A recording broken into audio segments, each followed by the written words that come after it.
Airtime first started thinking about this stunt, he knew it could be a dangerous proposition. And the most important part of the concept was finding the perfect train. He found what he was looking for in the great Northwest, 60 miles east of Portland, under the shadow of magnificent Mount Hood.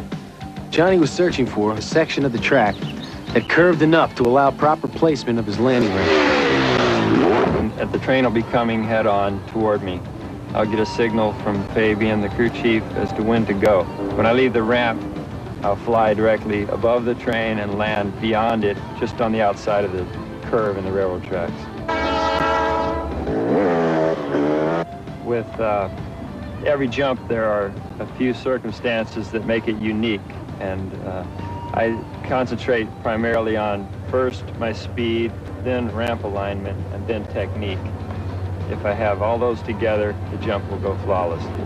Of course, in this situation, we've got a train coming head-on to consider, so hopefully he'll be thinking the same way.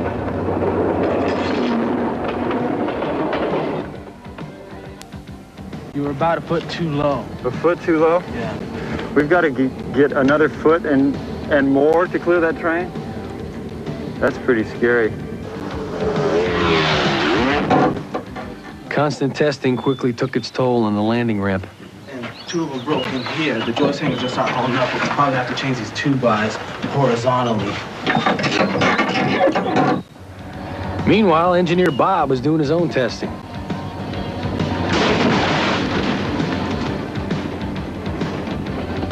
There's nothing left! I can't believe that! That is devastating. I love it. Can't wait to jump that. Now that's a challenge right there.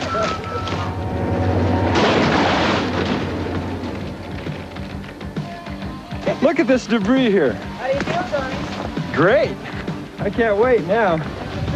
That'll get my blood going right there. Look at these pieces. There were pieces of plywood here. Where did they go? Look at that. There's all the wood. Not even the locomotive was safe from the strain of all the testing. Hey, we lost the headlight. So, yeah, I noticed that.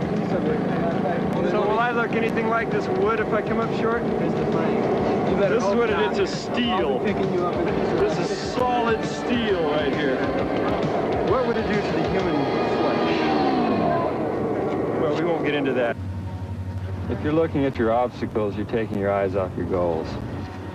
As the test continued, the problems mounted for Johnny Airtime and his crew. And time is running short.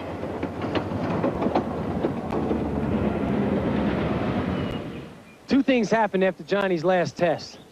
One, as if this stunt isn't challenging enough, Johnny's decided to add another obstacle.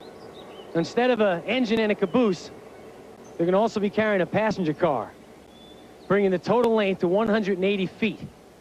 Now, two, because of the damage to the engine, we had to reinforce the front of the train with iron shields to deflect the ramp up and over the engine.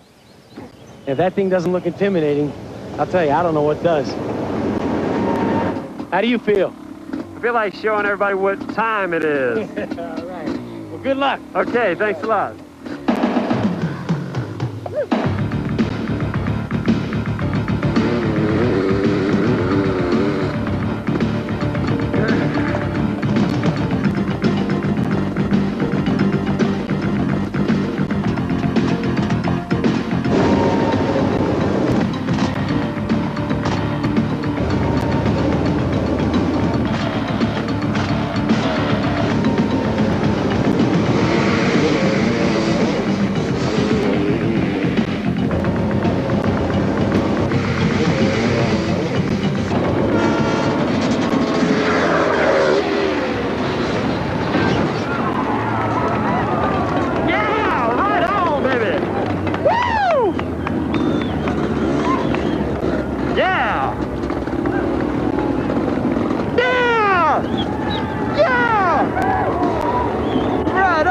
Baby. Thank you. Hey. Congratulations, man. Congratulations.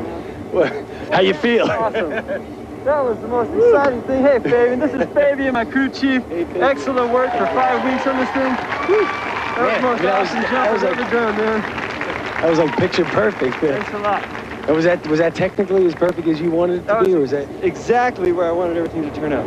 That's great. Yeah, well, it looked that way. Right, I'm sure you saw. Yeah, I think the only thing would have been better if maybe Mount Hood would have erupted exactly. Oh, yeah, or the train derailed. That was great, man. That was beautiful. Well, it's the most dangerous sport in the world, and I take it quite seriously. I lived for jumping, and I worked on it since I was 8 years old, and I wouldn't recommend anybody to jump ramps. Yeah, don't try this at home. Definitely right. The worst crashes in history in this sport.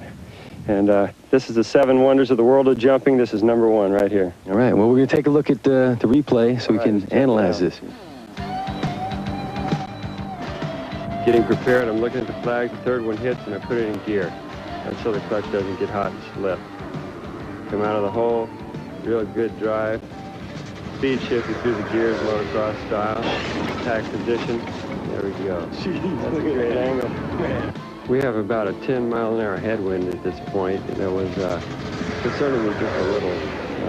Headwinds are the worst, and this Watson nose piece on the front really helped create a low-pressure buildup under the piece, which brings the front end down. Well, hey, congratulations, man. Thanks a lot. How about let's do it again? Yeah.